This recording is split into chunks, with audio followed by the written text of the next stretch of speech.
I'd like to talk about the bigger picture and the longer term trends as well, because I see you as someone who I think is very unique in the fact that you're very critical of the European sort of lack of leadership or the mistakes and errors of the European leadership. And I think that there's not that many people with your caliber being so openly critical of it, and I think it's very needed.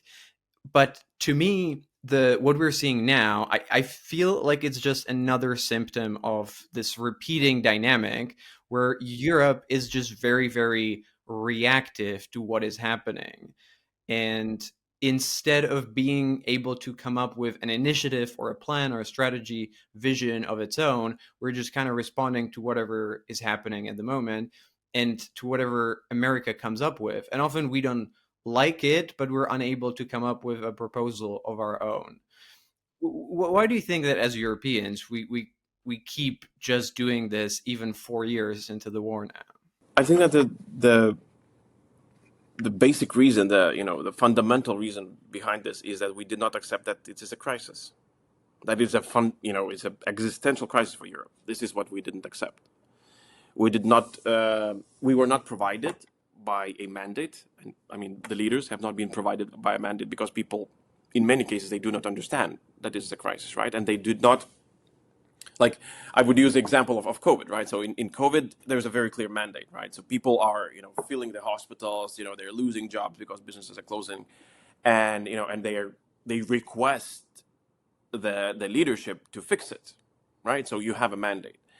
In some cases, the mandate is created where leadership sees that something needs to be done, and then they talk to the people and they produce the mandate, right, from top to bottom. So you've seen that happening, the biggest reforms in Europe were probably, from going from the leadership down to, down to the people, and forming the mandate that way, right? So people were not necessarily asking for a single currency in Europe, right? But they were convinced that it's a good thing. So we did not take either. I mean, we don't have one. We don't have the mandate because people, at least in Eastern flank, they do understand. But the further you go to the West, they don't understand that this is needed. And then we did not create one. And that left the politicians in this limbo zone, right? So they kind of they get that it's wrong, they get it bad, but they are not prepared to make some difficult and expensive changes to either the decision making process that would allow Europe to act faster, or just basically to build up a financial muscle that would help Europe to tackle the crisis. And again, here using the COVID's analogy, look, we borrowed when the COVID hit. We had a fund of 750 billion euros, in order to cover basically everything that we needed, from vaccines to to job losses to just basically the whole rebuilding of Europe after the pandemic. Now we don't have that.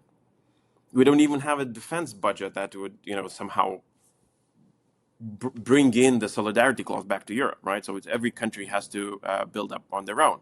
It's very different than how Lithuania has means to build up, and then Germany.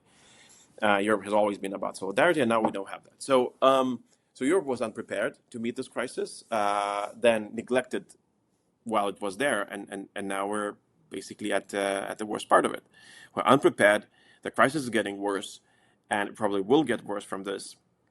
And here, going back to your kind words, is that basically we need more voices that would first of all build pressure on the leadership, but also to explain to European people that we are at the existential crisis. If Europe is attacked, I mean the European Union is attacked, I'm not sure whether the European Union would survive, whether NATO would survive, and that would affect everyone.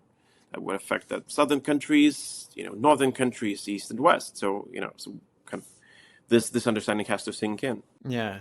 Well, to me, it also, or another factor that's part of it, to me, it seems like there's maybe a lack of a mindset shift of kind of being more aware that America is not really in the role that we've had it there for many decades. And it seems, and that's where I would really like to hear your view, because these people who are leading the European countries, you've been in those rooms, And it seems to me that sometimes, at least, like the realization that America is not really leading anymore is not there. Would you agree with that? I think that there's a difference. I have a sense that, for example, German leadership is really accepting the fact that the world has changed, and and they're spending, right. So we just spoke about the that Europe is not spending, but Germany alone is spending half a trillion euros on defense, for the upcoming five years. So that's this is an example of country taking its role, right. The problem is that it takes a while, to build up, and again, and we're not sure how it will work. So there is a shift. Now the question is more about, does Europe as a whole, right, understand where we currently are? And I think that this is, you're absolutely right, that we are as a unit not accepting the fact that United States is, well, you might say leaving. I would say even left, because the situation is already different. So it might not have left completely. It might not ever leave completely Europe, but the deterrent that United States has provided for Europe decades until now, during the Cold War, after the Cold War, is different, is definitely changed, and we're already seeing that practically with so-called hybrid activities, drone incursions and stuff like that. If Russians would know that American shield is guarding all of NATO, they wouldn't do that, right? They wouldn't try now to use drones in Alaska. They wouldn't do that, right? Because they know that the answer will be something that they wouldn't like. They will have to pay a high price, and they don't want that. While they know that in Poland, the answer is, the response will be something that Russians can handle, and that's why they're pushing us. So the situation is already different, and I think that even to add to that, the eastern flank countries, it's interesting difference that when it comes to Russia, eastern flank understands better the Russian threat. When it comes to American shift, eastern flank does not want to accept that the shift is happening because of our super dependence on Americans. And if you talk to French, if you talk to Germans, the people, the leadership would understand better that the change is happening. While if you talk to Poland and Baltics, people will be far less willing to accept the fact that the world is different already.